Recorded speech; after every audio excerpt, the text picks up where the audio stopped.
Hello everybody, this is Newton of course, and it's getting late in the day, so lots of shadows, lots of snow here. So I'm Paul Beckwith, and I'm gonna do a little walking rant video to give you some more updates on the massive winter storm that just went through large parts of the southern US, and it's not over yet. There's going to be lots of cold extending right down to Florida, you know, the deep south, over the next few days. So it's a long duration event. So I think I'm going to have the camera following Newton for the most part. And I'm just going to talk about just putting my glove on. It's about -15 right now. And as I walk, you can hear the crunching sound. And this is a crunching sound of about -15. I actually can tell the temperature from the sound of the snow as I walk through it with Newton. So, believe it or not. Okay, so what's going on with, I guess I should get off the road. Newton, up. Go on, up, up, up, up, up, up, go, up. Go, come on, up. Go, go, go, go, go, go. Who's the king of the castle? Newton is, yay! Okay, come on. Okay, so I'll try to behave and stick on topic here.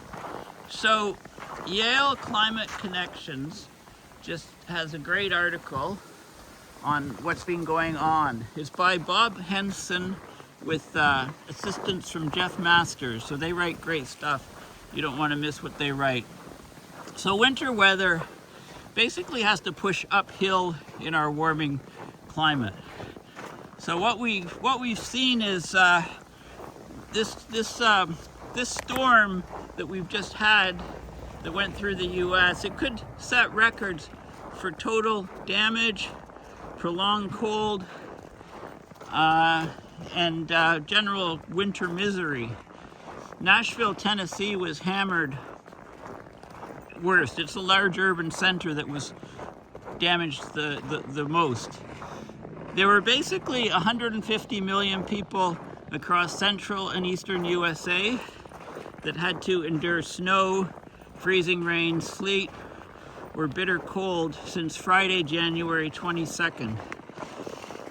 On the worst day, on Sunday, there were 11,000 flights grounded on Sunday alone in the US. That's the most since the pandemic.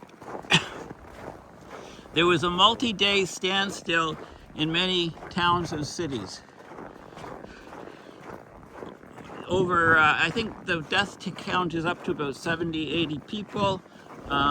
Many, you know, it's from hypothermia, crashes, carbon monoxide poisoning, people running generators inside, etc. So it's going to rival or exceed the Texas winter storm damages from February 2021 as the costliest. So that storm cost, if you put it in US dollars in 2025, taking into account inflation, that was a $28 billion storm.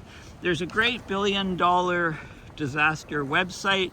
It used to be done by a guy at NOAA. That guy, for some strange reason, is no longer at NOAA, at Climate Central.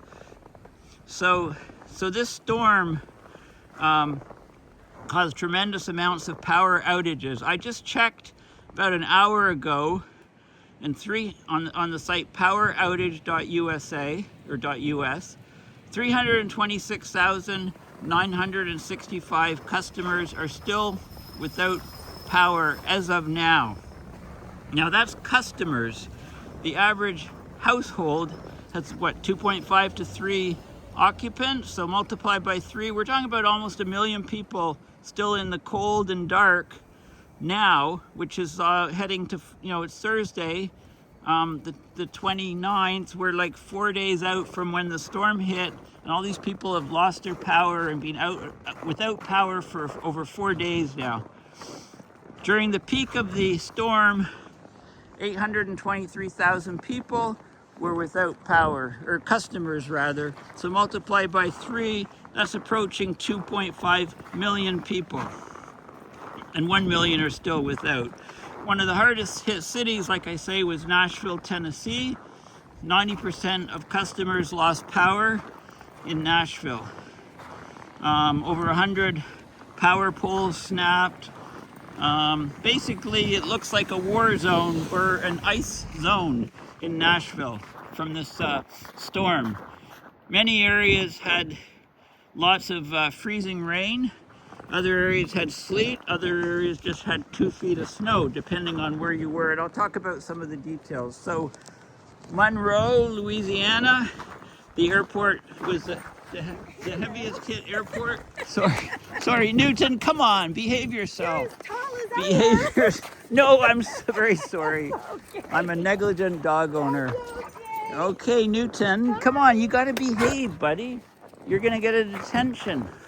Okay, I'll put you in the doghouse. Come on, hey, just let me talk, okay? Cool it, doggy.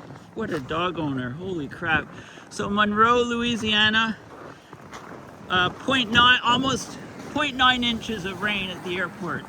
The worst hit area was a place called Oxford, MS. 1.24 inches of freezing rain. Now, many people in these regions, older people, remember the 1994 ice storm, which was huge and widespread. A big irony of this storm is that the American Meteorological Society had their 2026 annual meeting starting in Houston on Monday, the day after 11,000 flights were grounded. So many people going to the American Meteorological Society annual meeting couldn't attend or were delayed. But they did the conference anyway.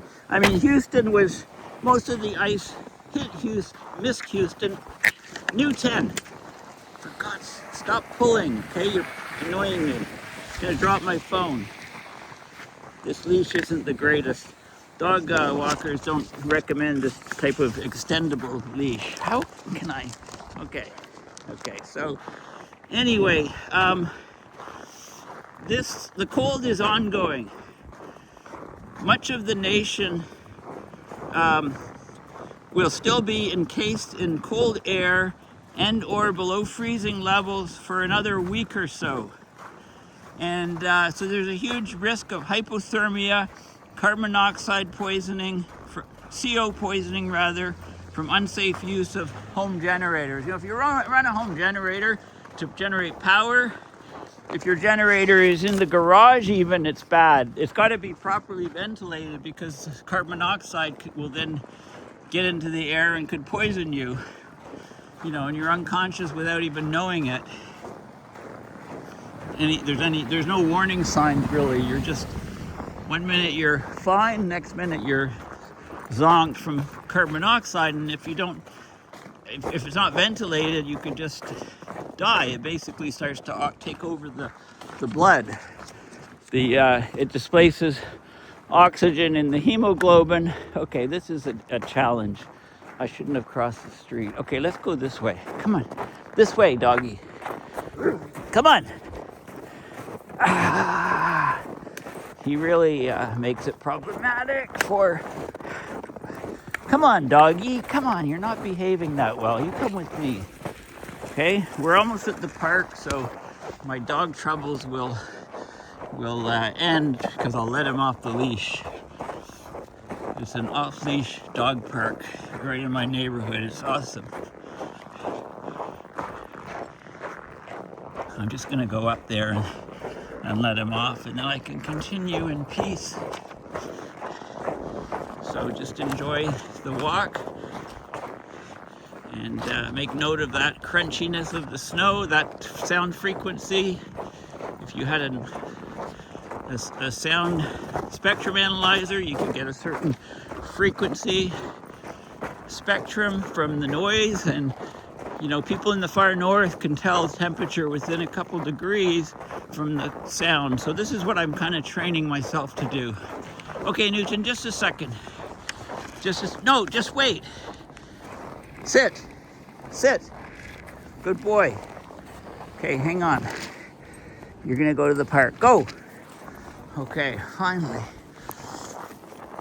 Okay, he's off. Behave yourself, doggy. I'll try not to wipe out on the steps, and then I will continue my rant unimpeded. Okay, so where were we? Okay, so there's a warning right now. Today's Thursday. In the forecast, there's a warning of a bomb cyclone off the east coast of the US that could bring rare heavy snowfall this weekend along coastal North Carolina and Virginia. They can expect snow, high winds along beaches of the Outer Banks, up to eastern Long Island, southeast New England. We're going to get the coldest air in 16 years to reach Florida. Wind chills can be expected to be in the 20s Fahrenheit, even in Miami, West Palm Beach, single digits above zero in the Panhandle. Orlando also very, very cold.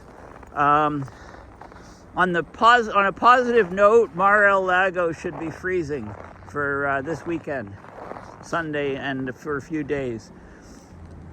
This storm also that went into the U.S., into Canada rather. We had the heaviest snowfall on record just north of the border in Toronto. So, of course, Toronto's in the Canadian side of the lake, north side of Lake Ontario.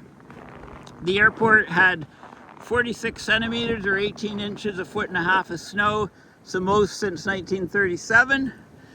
The downtown core of Toronto, right on the lakefront, had 56 centimeters, almost 2 feet, that's 22 inches. Lake Ontario is much deeper than Lake Erie, so most of it remains unfrozen in the winter. So when you get frigid winds crossing over the relatively warm water, it picks up moisture. There's intense instability. Snow bands can occur for hours, and you get huge snow dumps. Usually, the normal pattern is westerly winds, so winds from the west or northwest. They go over the lake, and you get the heaviest snow dumps on the U.S. side of the lake. So this is called the lake effect snow, and it happens in cities like Buffalo to Watertown, New York. What we had instead for this latest storm was an easterly wind, and so the lake effect snow occurred on the Canadian side. So Toronto, Newton, come on, come here. So Toronto, Hamilton, Burlington, Oakville, where I grew up, they all got dumped. Newton, they all got dumped on this particular storm. Now, aloft, so above the surface, at the surface, a cold layer of air. Above that, there was a warmer layer, and that confines the instability and also can reduce and limit the snow level. But not this time. This time, the cold air intrusion was a very deep layer, a mile above the ground. Temperature was -10 to -20 Celsius, perfect for producing low-density snowflakes known as dendrites. So instead of the normal 10-to-1 ratio, 1 inch of water produces 10 inches of snow. With this type of low-density snow, there were 30 inches of snow produced per inch of liquid water, and this is why Toronto got hammered so much. Further south, the snow was much heavier. We had 1 to 2 feet of snow, but it was heavier snow, less than the 10-to-1 ratio. Like in Washington, D.C., for example, the warm layer aloft melted the snow completely. So we got 4 inches of sleet, which is very heavy. It's about 3 times more dense than normal snow. It might be a 3-to-1 ratio. So it's interesting because depending where you are, you had different stuff happening. So let me explain a little bit about the difference. So the temperature up high above the ground, less than zero, and if it's snowing there, when it comes through a warmer layer of air above zero, you can get partial melt of the snowflakes. So you end up with just a core of ice. And then when you go through the colder layer near the ground, it partly refreezes. So you get ice pellets or sleet. So that's what they had in Washington, D.C., 4 inches. Now, if the warmer layer is deeper and warmer, then the snow above in the cold region, as it comes through, it melts completely into water.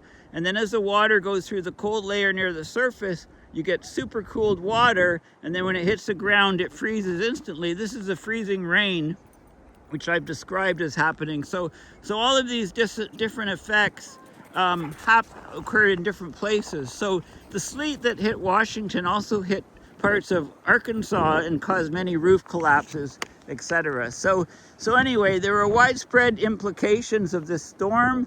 The cold is going to be continuing. There could be likely heavy snow in places on the East Coast. So prepare yourself for these winter conditions. People down in the deep south, Florida, just aren't used to these sort of conditions. So thank you for listening, and I'll continue my walk with Newton and pay attention. He stole another dog's ball, so I'm going to have to chase him down to get it. This is Newton's weakness. It's his really weak spot that he can't resist stealing balls from other dogs. I think it's just a tennis ball, so I always carry a few extras to just throw to the person who he steals the ball from. Okay, well, thanks for listening, and bye for now.